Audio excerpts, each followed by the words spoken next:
Welcome to Consider Yourself Hugged. I am your host, Tammy West.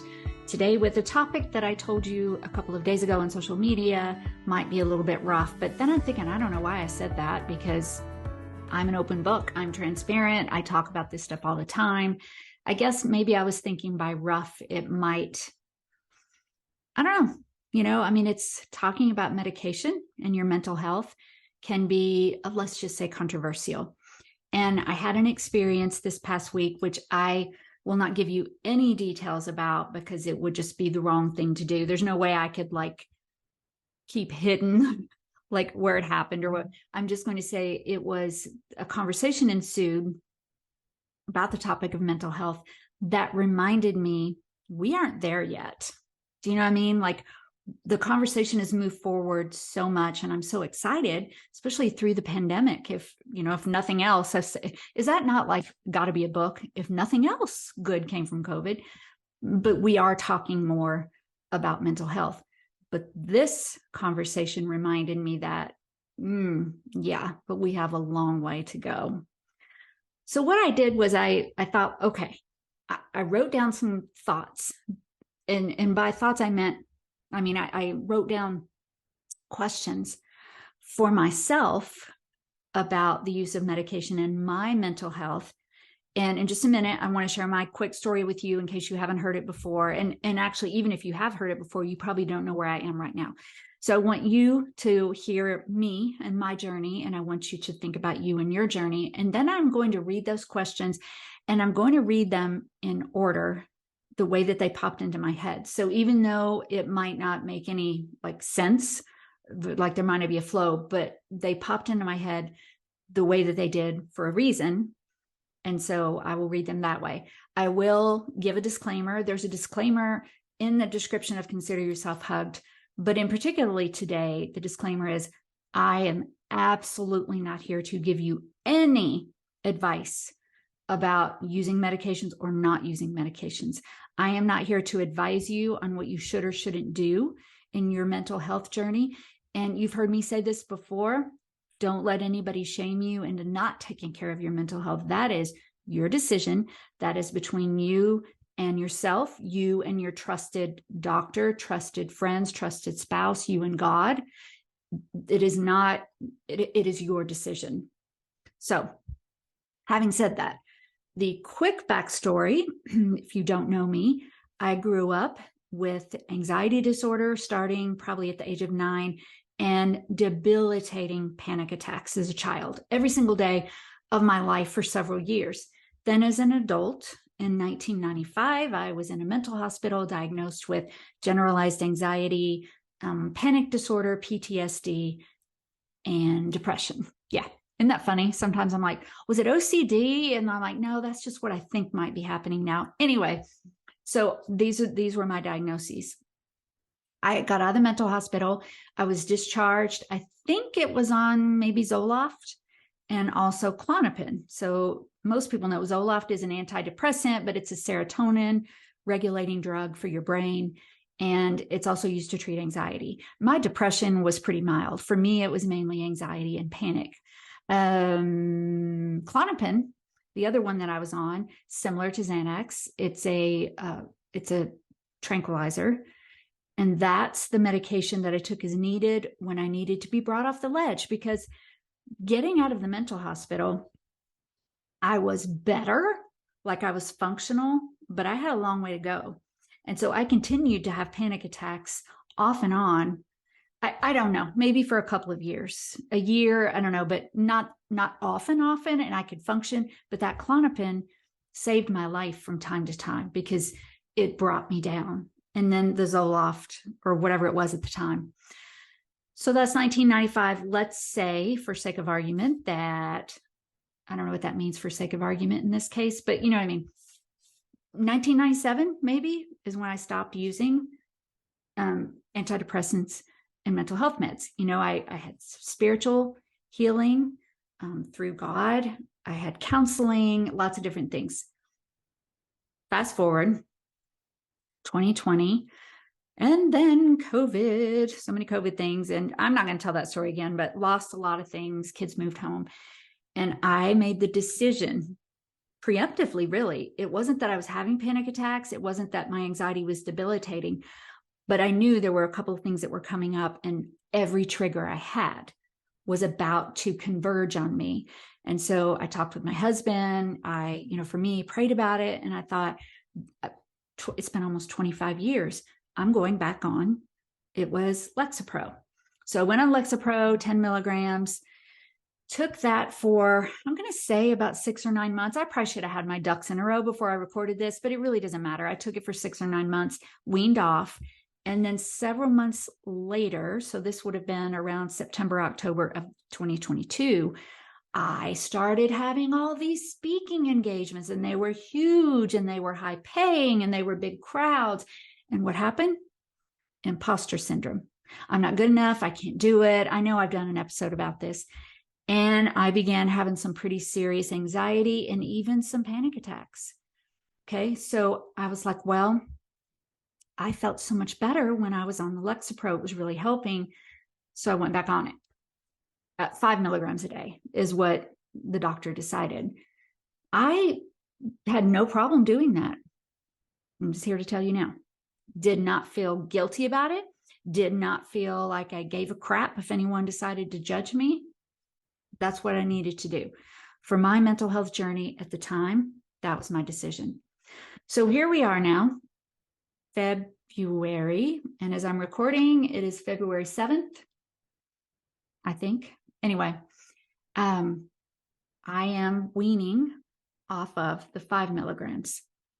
And just if any of you have taken it, for me, I'm pretty sensitive to medication. So when I hear people say they can't take antidepressants because it makes them sick, and I get that. When I first started taking it, I felt like I had the flu every single morning. I was shaky. I was anxious. My teeth would grit. I would just sit on the sofa in the morning by myself and just rock. And it was awful. But I thought, you know what? I thought this might happen. I'm going to stick with it. Within a couple of weeks, that faded away. But I also have those symptoms when I'm weaning off. And even if I wean off very, very slowly. So like right now, I have 10 milligram tablets that I had left over from before. So those I cut in half to take 5, the dosage.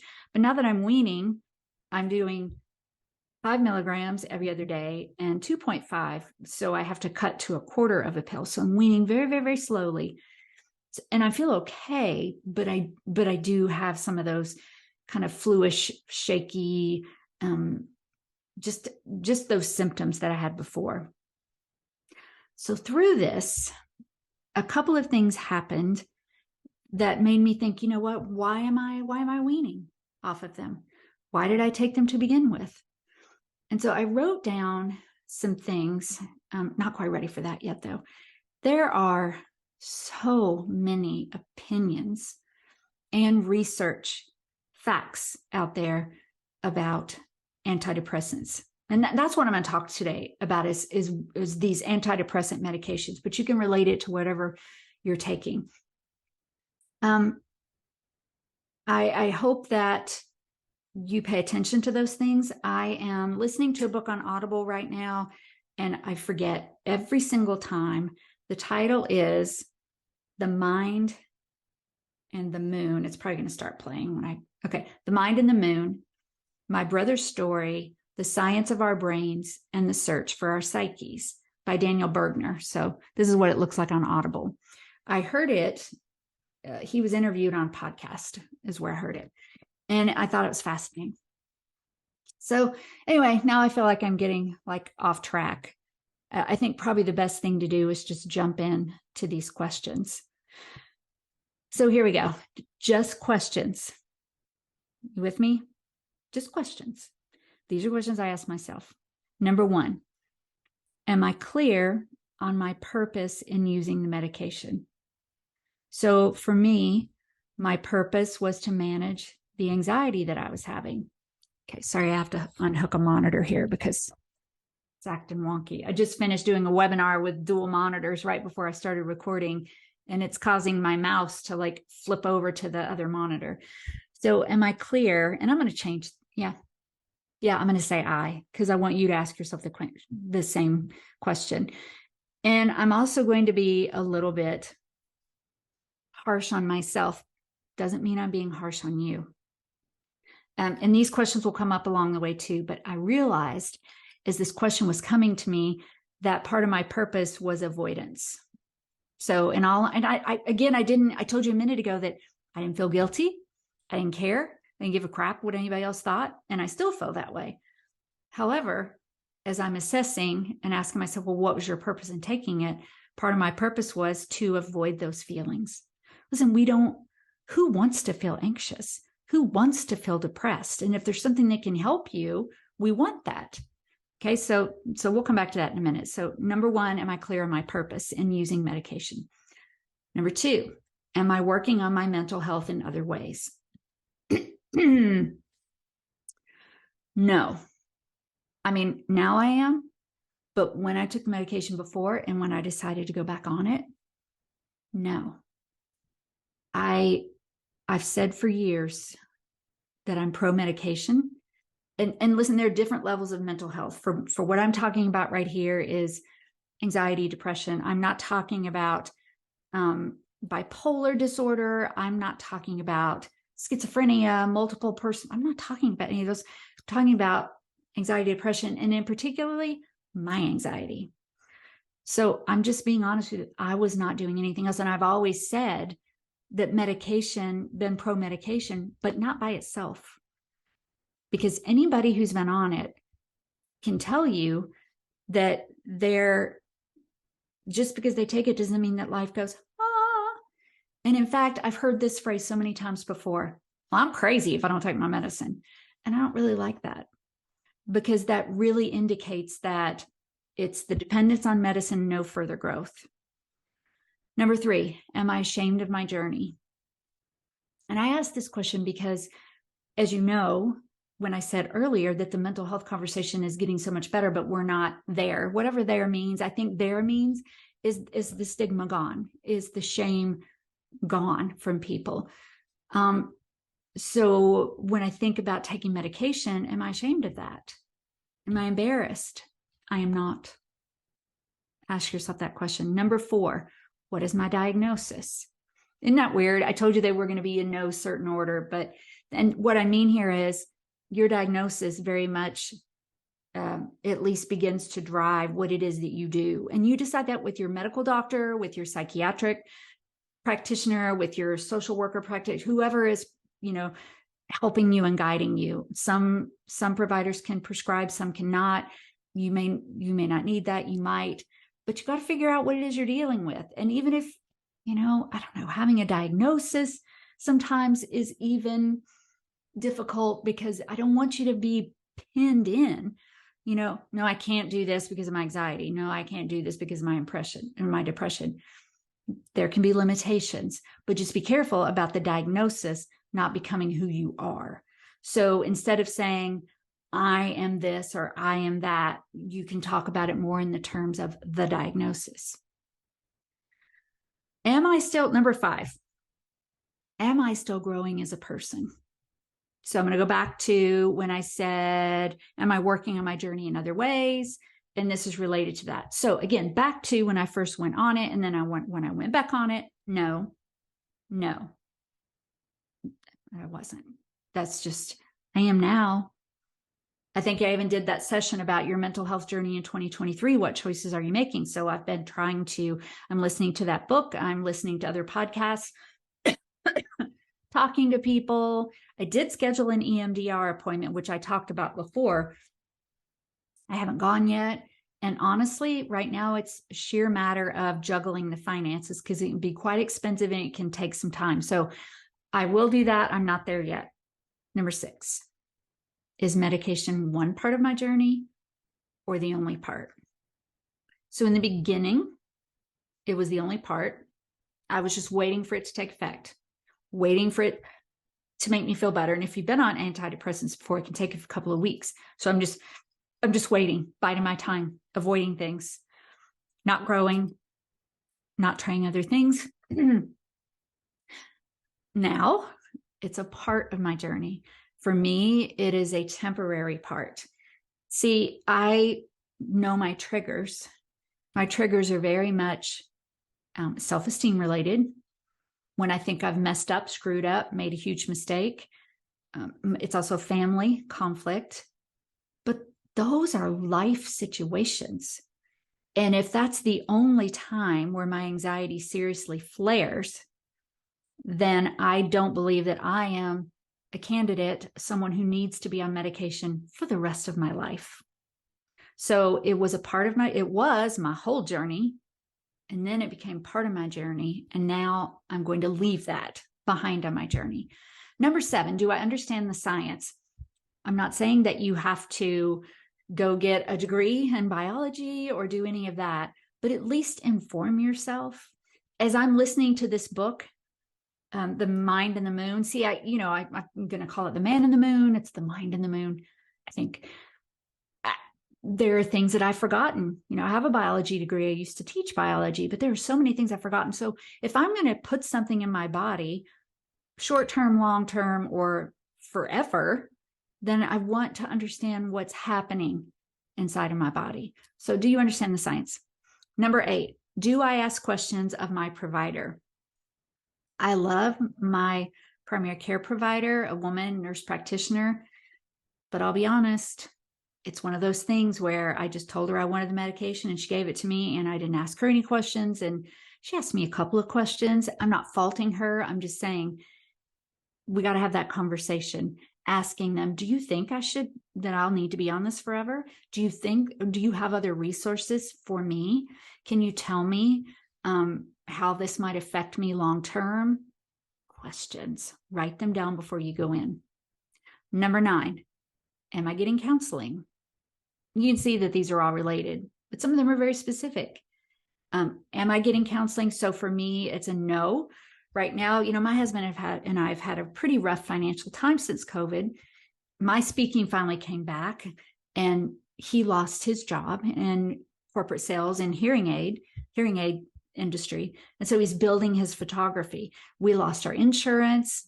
And so I'm telling you this just to say, look, I understand that sometimes we have to prioritize.